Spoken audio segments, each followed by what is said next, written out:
చేసే గౌతమ్ అన్నకి ఇలా రావటం ఏంటి అనేది అందరిలో ఒక భయం, ఒక బాధ, ఒక చెప్పుకోలేని ఒక ఫీలింగ్ అందరికీ కూడా. నిజంగా నేనైతే ఒక అన్నని కోల్పోయినంత బాధగా నాకు అనిపిస్తుంది. మాటలు కూడా రావట్లేదు నాకు. సో ఇప్పుడే జగన్ గారు కూడా హైదరాబాద్కి వెళ్తున్నారు గౌతమ్ అన్నని చూడటానికి. నేను కూడా హైదరాబాద్ బయలుదేరాను. వైఎస్ఆర్సీపీకి మా అందరికీ కూడా అంతే తీరని లోటు. ఎందుకంటే ఆయన నాకు తెలిసి ఎవరి గురించి రాంగ్గా మాట్లాడింది కూడా నేను ఎప్పుడు వినలేదు, ఎవరి మీద కోపడింది కూడా చూడలేదు. అంత నాన్ కాంట్రవర్షియల్, అందరితో ఫ్రెండ్లీగా ఉంటారు, అందరితో కూడా అసలు డౌన్ టు ఎర్త్గా ఉంటారు. అంత పెద్ద ఫ్యామిలీ, వాళ్ళ నాన్న ఎంపీ గా ఎంతో పేరు ప్రఖ్యాతులు సంపాదించారు. అలాగే వాళ్ళు బిజినెస్లో ఎంతో ఎత్తులో ఉన్నా కూడా ఎప్పుడూ కూడా గర్వం లేకుండా చాలా నార్మల్గా అందరితో ఫ్రెండ్లీగా ఉండటం మనం అందరం కూడా గమనిస్తాం. అలాంటి మంచి వ్యక్తి ఈరోజు లేరు అంటే ఏం జరుగుతుందో కూడా అర్థం కావట్లేదు.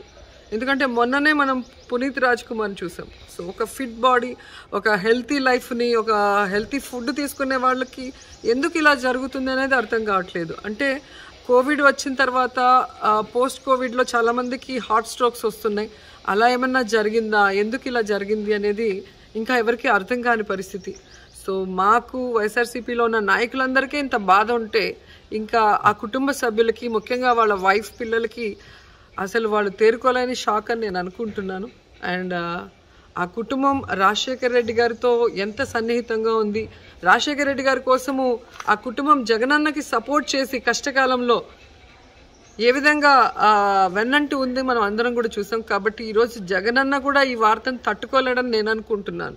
ఎందుకంటే నా కళ్ళ ముందు నేను చూశాను జగనన్న ఒక చిన్నప్పటి నుంచి కలిసి పెరిగిన ఫ్రెండ్స్ లాగో లేదా కజిన్స్ లాగో అంత బాగా ఉంటారు వాళ్ళిద్దరు.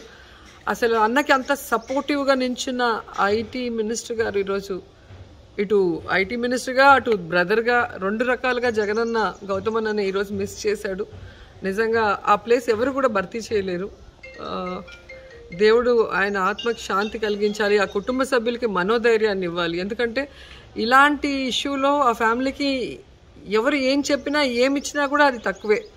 అది ఆ బాధను ఎవరు కూడా తీయలేని పరిస్థితి. కానీ ఈరోజు మొత్తం నాకు తెలిసి ఏపీ అంతా కూడా కంటిన్యూస్గా బాధపడే ఒక సిచ్యువేషన్. ఎందుకంటే నిద్ర లేవగానే ఇలాంటి ఒక ఇన్సిడెంట్ ఈరోజు వినాల్సి వస్తుందని మేము ఎవరు కూడా అనుకోలేదు.